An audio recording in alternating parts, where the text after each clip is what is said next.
ওয়ালাইকুম আসসালাম ওয়া রাহমাতুল্লাহি ওয়া বারাকাতুহু।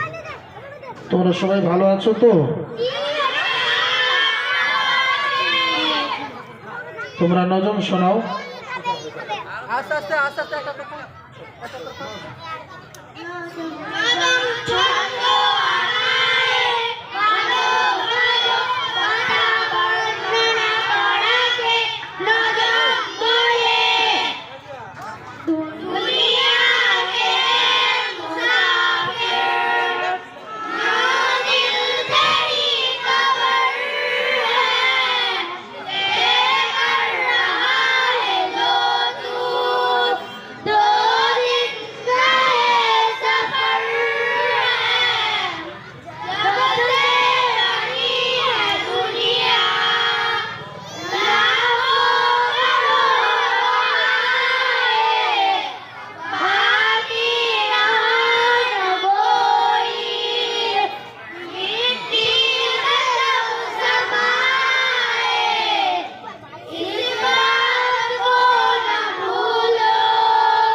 মাশাআল্লাহ, খুব সুন্দর।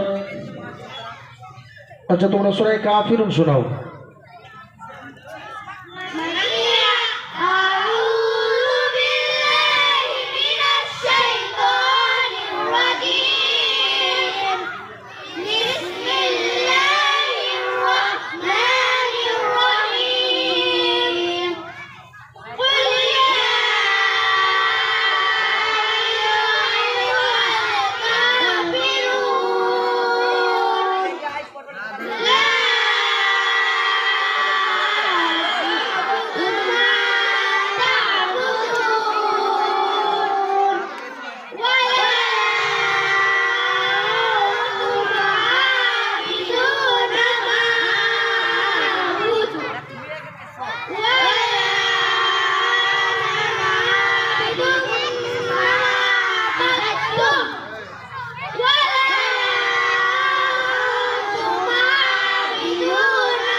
মাশাআল্লাহ, খুব সুন্দর। আমি সোনার মাঝখান থেকে বলছি, বাকি অংশটা তোমাদেরকে পড়তে হবে।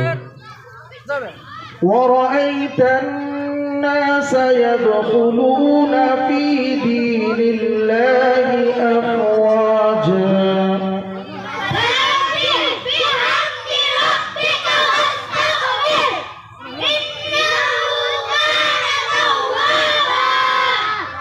মাশাআল্লাহ। এখন বাচ্চাদের জোশ, শিক্ষকদের জোশে কিন্তু বাচ্চাদের জোশ পেয়ে, বাচ্চাদেরকে এই জায়গাটা তৈরি করতে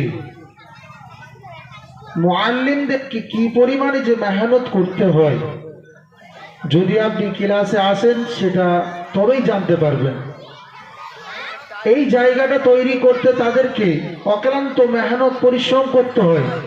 এমনকি কিছু মুআল্লিমের গলা পর্যন্ত বসে যায় তাদেরকে ম্যাশ করাতে করাতে, বারবার বলাতে। এই শুদ্ধতার ব্যাপারে যখন তাদেরকে কায়দা কানুন শব্দ করে করে পড়ানো, একটা পড়াকে একাধিকবার বলতে হয়। এইরকম শিক্ষা প্রতিষ্ঠান আমার জানা মতে এতটা এইভাবে দায়িত্ব সহকারে হোমওয়ার্ক নেই, বলে না যে তোমরা যাও পড়াটা তৈরি করে এসো। ওই জায়গাতে শুরু থেকে নিয়ে শেষ পর্যন্ত একই জায়গার উপর বসিয়ে পড়া তৈরি করে তাদেরকে পাঠানো হয়। আর কখনো বলে না আজকে এই পড়াটা দিলাম কালকে এটা নেব। এইরকম ধরনের আমাদের দিনী শিক্ষা প্রতিষ্ঠান, যারই ফল স্বরূপ আমরা দেখতে পাচ্ছি অতি অল্প বয়সের বাচ্চা হলেও সুন্দর করে শুদ্ধভাবে কোরআন শোনাচ্ছে। এই শুদ্ধতার পিছনে কিছু কায়দা কানুন, তাজবিদের কিছু বিষয়বস্তু আছে যেগুলো জানা অতি জরুরি। ওগুলো না জানলে আমরা এত শুদ্ধ করে পড়তে পারবো না। আচ্ছা ওগুলো তোমরা নুন সাকিনে কায়দা জানো তো? নুন সাকিনে ইজহার কখন হবে বলো তো?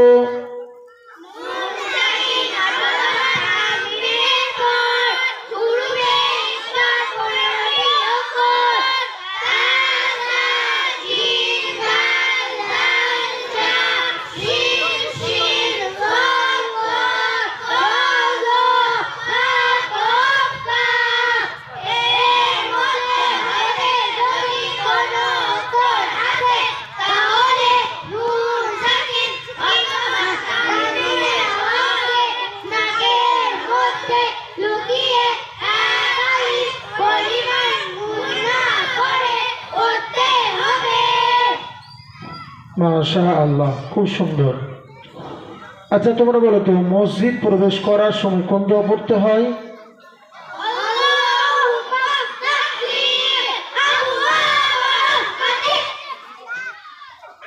বলো তো মসজিদ প্রবেশ করার সুন্নত কয়টি ও কি কি? কি কি?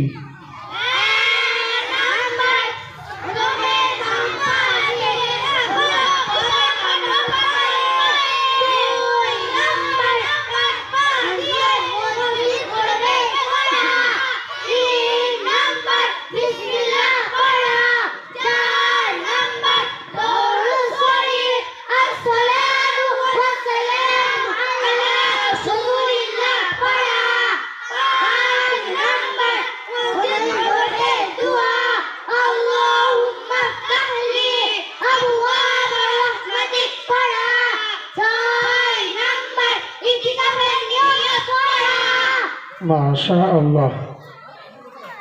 6 নম্বর কি বললো কারো মনে আছে কোন অডিয়েন্সের? ইতিকাফের নিয়ত করা, অর্থাৎ আল্লাহর উদ্দেশ্যে আল্লাহর ওয়াস্তে চুপচাপ বসে থাকা, কোনো রকমের দুনিয়াবি কথাবার্তা না বলা। কিন্তু আমরা মসজিদে গিয়েও ব্যবসা বাণিজ্যের গল্প, চাষাবাদের গল্প আমরা বলে থাকি। আজান হচ্ছে, একটু নীরবতা পালন করুন।